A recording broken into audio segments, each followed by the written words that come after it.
خراٹے لینا یعنی سنورنگ، نیند میں خراٹے لینا ایک بہت عام شکایت ہے۔ ہر آدمی کبھی کبھار خراٹے ضرور لیتا ہے، بلکہ ایک تخمینہ کے مطابق دنیا کا ہر 8واں آدمی خراٹے لیتا ہے۔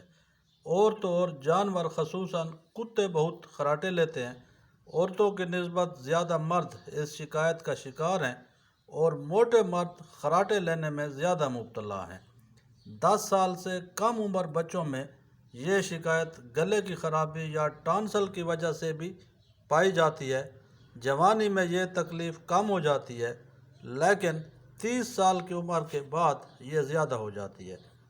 دراصل کچھ لوگوں میں سوتے میں ہوا کی نالیاں بند ہو جاتی ہیں اور ایک ایسی علامت پیدا ہوتی ہے جو سنائی دیتی ہے۔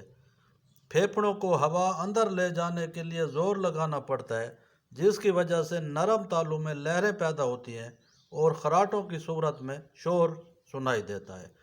خراٹے لینا ایک پریشان کن علامت ہے جو مغرب میں کئی شادی شدہ جوڑوں میں علیحدگی کا سبب بنتی ہے۔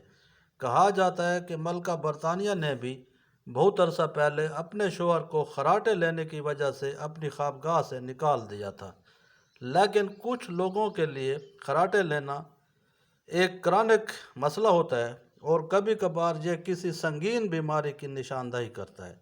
وجوہات: نمبر 1 منہ یا ناک کی خاص بناوٹ، نمبر 2 موٹاپا، نمبر 3 الکوہل کا زیادہ استعمال، نمبر 4 الرجی، نمبر 5 تھکاوٹ، نمبر 6 نزلہ زکام، نمبر 7 بسیار خوری، نمبر 8 پیٹھ کے بل سونا۔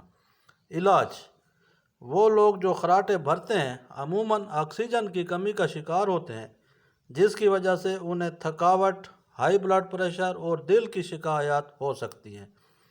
جن افراد کو ناک کی سوزش یا ناک کی بندش کی شکایت ہو، انہیں اس کا تدارک کرنا چاہیے۔ اگر ناک کی ہڈی بڑھی ہوئی ہے تو سرجری کرائی جا سکتی ہے۔ اس تکلیف کے لیے ہومیوپیتھک دوا لیمنا مائنر بھی کارگر سمجھی جاتی ہے۔